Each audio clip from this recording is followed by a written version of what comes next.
Welcome to Penrose Learning, where we make understanding easy. You'll start by preparing both devices.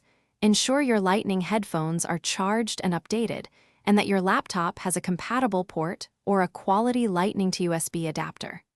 Plug the Lightning connector into the adapter, then plug the adapter into the laptop's USB-C or USB-A port. Once connected, open the system sound settings so you can select the new device immediately. Make sure you disable Bluetooth audio to prevent the OS from preferring a wireless device.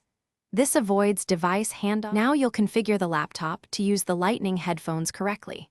In sound settings, choose the newly connected device as both output and input if it supports a mic.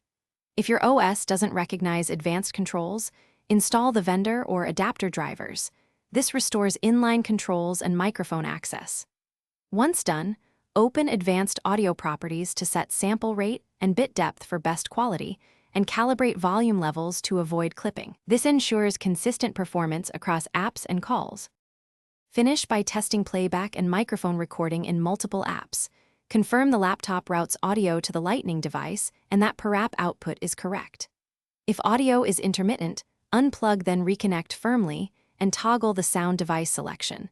Sometimes holding the adapter connector while replugging forces recognition. If nothing works, update your OS and headphone firmware, or try a different Lightning to USB adapter to isolate hardware faults. One key troubleshooting tip: if the mic doesn't appear, try reinstalling audio drivers and reboot. Thanks for watching. If this was helpful, leave a like and consider subscribing. See you next time.